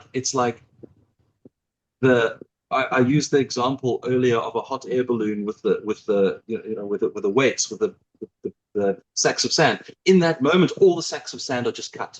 In that moment, suddenly your consciousness lifts. In that moment, there is a switch on. There is gnosis. There is awareness. Suddenly, you know. What do you know? Well, maybe you suddenly have like deep psychic connection with the experience of all of humanity. Maybe suddenly you are telepathic, connected. Your mind opens up. And I'm told that when that happens, the next thing is called the Age of Sorrows. It's a period of deep sorrow when we discover and encounter what really has happened to humanity. What really has been the story, how humanity has been abused and brutalized and tormented and tortured.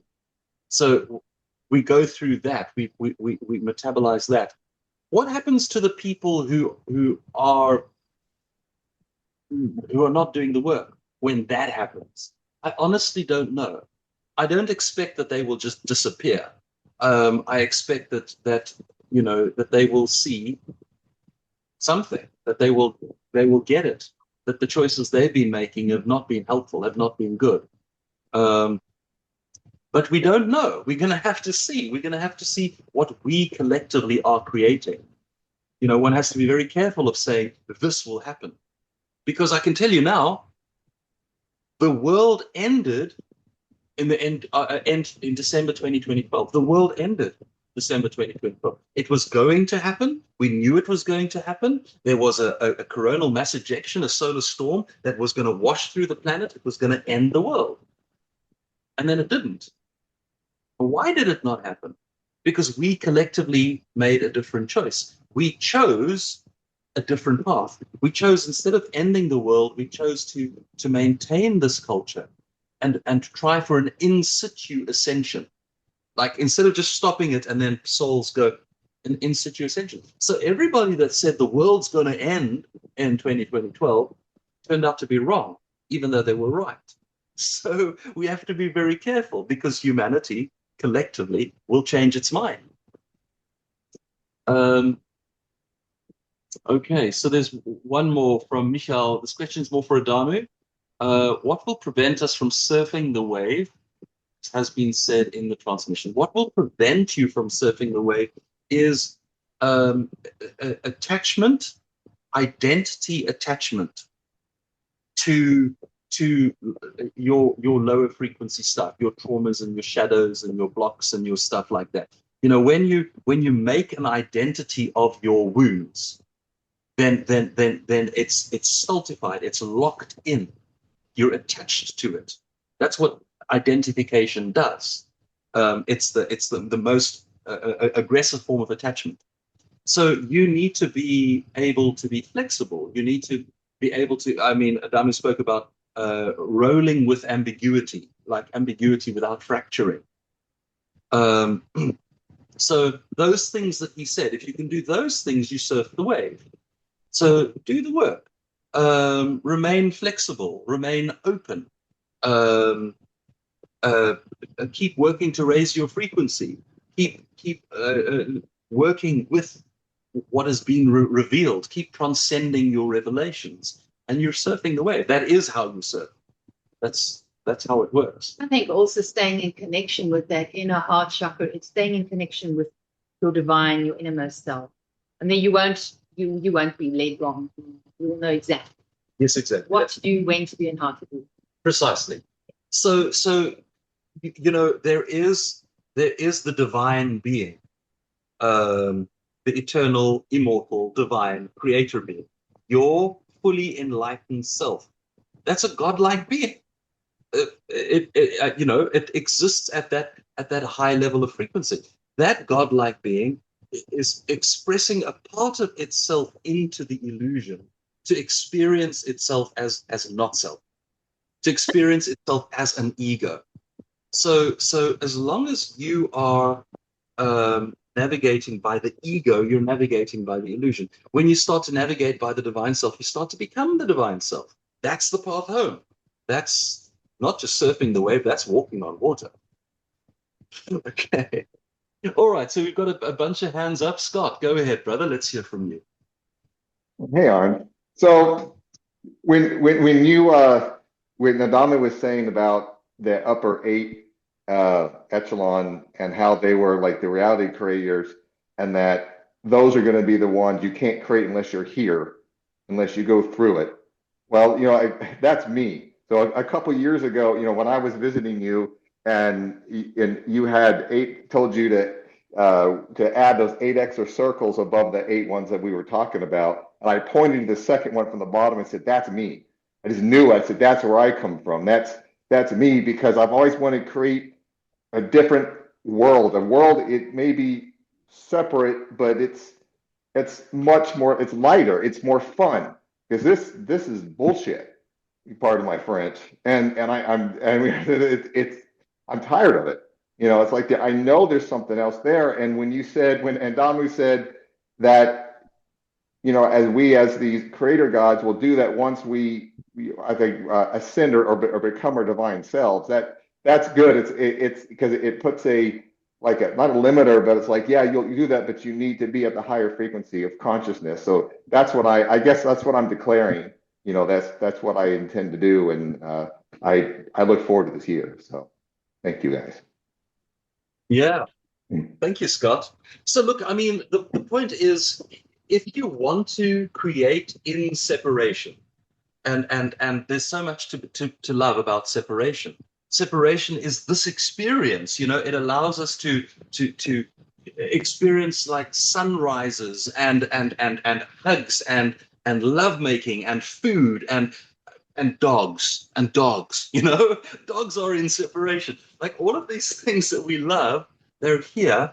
If you want to create in separation, you have to experience how it can go. I don't want to say wrong, but like all of the ways that you can bump your head on separation. Mm-hmm. So we come here into this version, we come to bump our heads on this. We come to rub our noses in the smelly stuff so that we go, okay, if I'm going to step into my divine creatorhood, what are the juicy, delicious, wonderful bits that I'm going to create?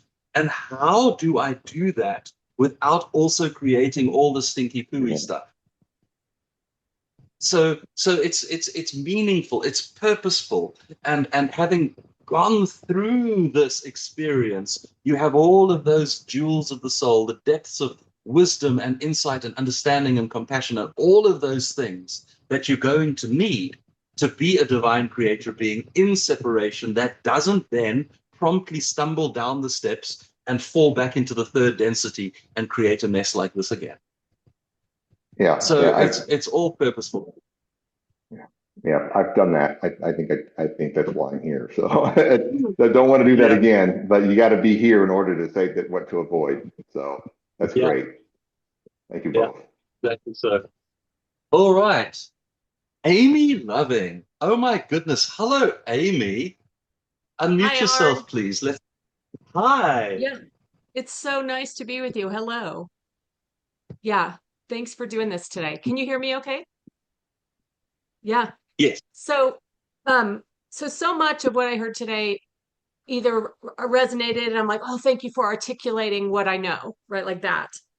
And a lot of what I heard today and am present to today was literally answers to questions I've been asking or concerns I had, like for example, memory.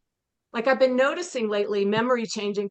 And then I hear that, I'm like, oh, cool. So it's radically validating, right? And I'm just, oh, yeah, okay, okay, okay. Now, what I'm listening for and asking about now, why I was so happy to have this chance to raise my hand and speak to something, is that I'm having the experience of of a calling, of a wanting, of a like an inspiration, like pre-inspire, like that. And my reaction to this in a very joyous, loving way is create. Oh, create. I'm going to create. Like it's the impetus of creation. And what I'm not, what, where I'm fuzzy is that I don't see a what to create. Like I know that I'm relating to it in time, like next week, next year, next month. And you did speak to that, Adamu did speak to that, but there's something like, how might I relate to creating in a path forward sort of way, in a resulting sort of way that is that honors this new state and this awareness? I see that you get my question. Cool question. Yeah. So when we are in a state of inclarity, it means we are being invited to gestate. So Okay. so the ego mind wants to leap into doing, because that's what the ego does. The ego is a doing, but you're Yeah. not a doing, you're a being. So um, what you're being invited to do is to stop doing and to be. You're being Okay. invited into pause, into silence. Um, I have a practice. I call it the gap practice because Mm. you make a gap between all of the things that you're doing, and in that Mm. gap you do gratitude, and then you Mm. do acceptance, and then you do presence. And by following these steps, you break the cycle of the activity. Um, because You said this world, this gratitude and then, sorry, Arn, gratitude and then what? And then what? gratitude, acceptance, Uh-huh. acceptance, Mm. presence. Okay, thank you. Keep going. Please go. Thank you. So that's one practice that you could do. I mean, but you're actually being invited to stop Mm. doing and to be, because from being comes knowing. Mm. In being, there is clarity. And when Mm. you have the Mm. knowing, that's when you have the doing. Mm-hmm. So, so you know that you're being called to create something, but you can't see what it is. So you got to stop doing and start being so that the clarity will arise and then you can see your way forward. It will come to Yeah. you. It will come to you. Yeah. So you just hold that space and clarity will arise. Yeah, that's lovely. I in my meditation practice, I'm what's almost like multi-dimensional spaces of spaces are arising. And the invitation, what I hear and what you're saying, the lovely invitation to settle into those spaces. And of course, the calling of nothing, right? And keep giving myself to nothing in those spaces. And I love what you said, gratitude, acceptance, and presence. So good. And I so thank you for what you keep saying yes to. And nice to meet you, Lisa. I just, you make such a difference in our world and in my life. Thank you for this that you do and allow for. And things over here in Denver, Colorado are glorious. And in my life with my children and my family, all of this is just magnificent. So thank you, my friend. Thank you, Amy. It's lovely to see you here. Lovely to Wonderful. see you. All right, so folks, we're actually kind of over time. So I'm going to take this last question from Akon. Is that how you pronounce it? Would you go ahead and unmute yourself, please, Akon? You're still muted, brother. Can you hear me? Yes. All right. Hi, greetings, everybody.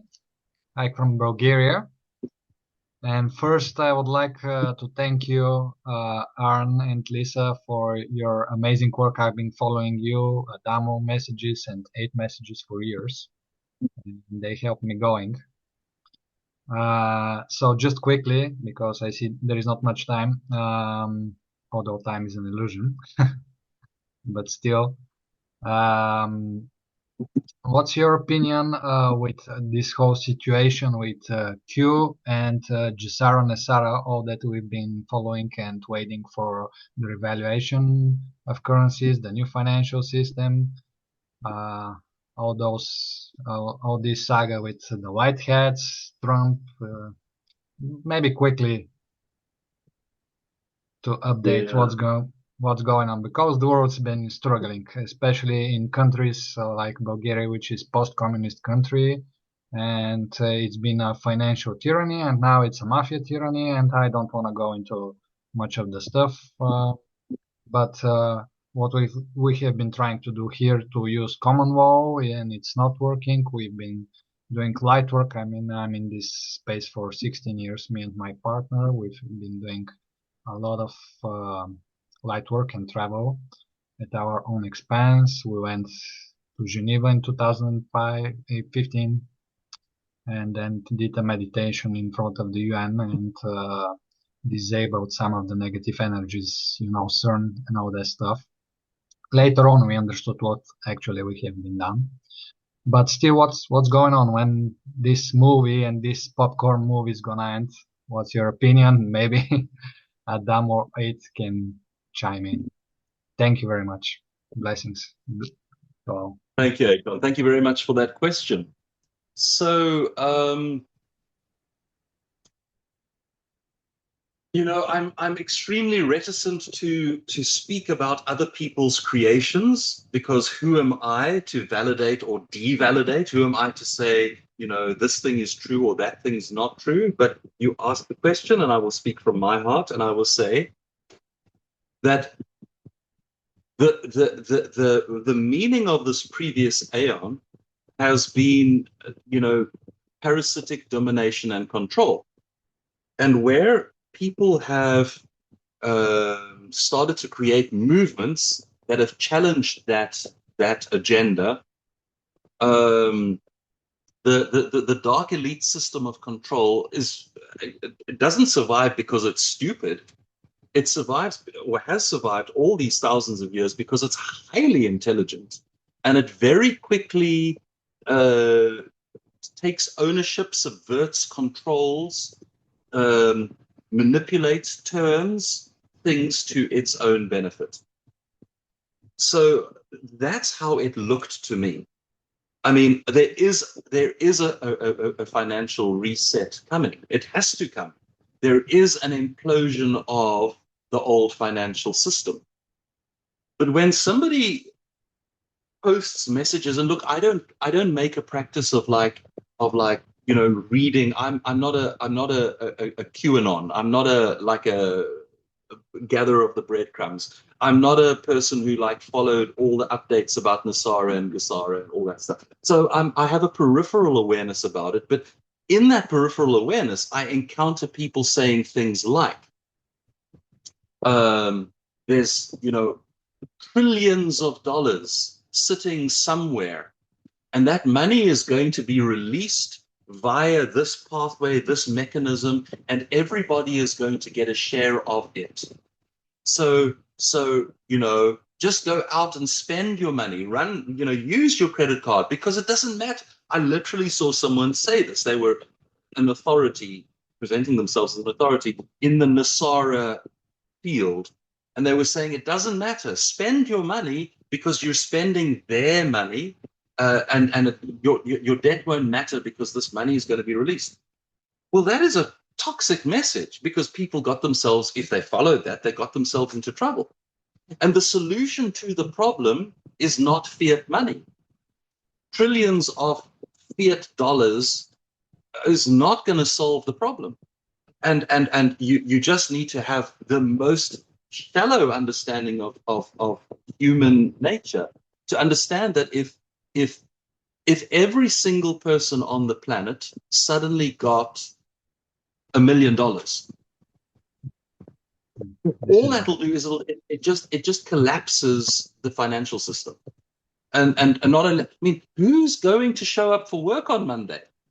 They're all going to go, I got $1 million. So what is your $1 million? What are you going to do with your $1 million? How are you going to go to a store and spend it? The stores are all closed because there's nobody there because everyone got $1 million. The value of fiat money is its scarcity. That's its only value. It's created out of debt, and it's a scarcity tool. It's not a resource. It's not. The fiat money is not resource backed. So if there's going to be a financial solution to a financial problem, it's going to be a resource-backed solution. And you're not going to fix it by handing out, money to people. That doesn't fix the problem. So personally, I look at the whole Nasara Gasara thing. I look at it with a very suspicious eye. I don't know what the motives and the agendas are there, but it doesn't align with what I know to be true, or what I would find trustworthy. The whole Q thing, the bits and pieces that I encountered, was very interesting, because it was certainly pointing to, I mean, the same information that I was getting. I'm pivoting away, or rather, Adamu is pivoting away from his focus on what the dark elite are up to, because he says they are no longer relevant. They're no longer relevant. They're no longer the issue. The issue now is personal. The issue is your relationship with Source, your relationship with the divine, your frequency of consciousness.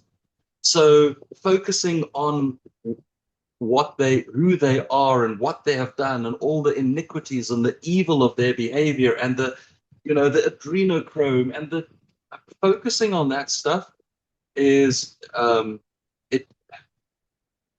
it needs to cleanse, it needs to come out, it needs to be processed, but we no longer need to make it our primary focus. So what do we do? What do we do? What do we do personally? How can I come around to the same answer that I gave earlier to the question from Leanna? What we do is we raise our frequency of consciousness. We become a source of high frequency in our community, wherever we are. You're in Bulgaria, so you're there, you're raising frequency there. A wave, a ripple will come out from you that will raise frequency around you. As people raise their frequency of consciousness, they move from other responsible to self-responsible. As they move to self-responsible, they let go of the trusting of the political and the financial and all that stuff. They start to engage self-responsibly in creating systems that are non-parasitic. That's how we do it. We do it by being the ones that we are waiting for. No one's going to come and save us. We're saving ourselves. I hope that answers the question, brother. Yes, wonderful. I just want to say that I don't think that the idea of Jasara Nasari is just handing out money to everybody. I think it's been retaught, and it should be by a selective process, and really giving to people with high consciousness, and then they can direct projects. I guess that's the right way to do, because sounds nice. Sounds nice. I like to tell myself I have a high frequency of consciousness so they can start with me. Sounds nice. Yeah.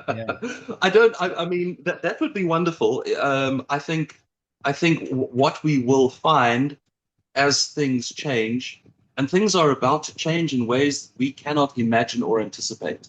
You know, with AI and robotics, the whole concept of money and work and working for money Yeah, also it should changes. change. Yeah. So everything's going to change. Um, uh, uh, uh, yeah, I'm suspicious of the idea that money at all, fiat money at all, is going to be a part of the solution. But No, I'm not dogmatic about that. I don't claim to have all the truth on the subject. it should be some new form like gold-based and blockchain-based and silver, something like this, or something we haven't thought of yet.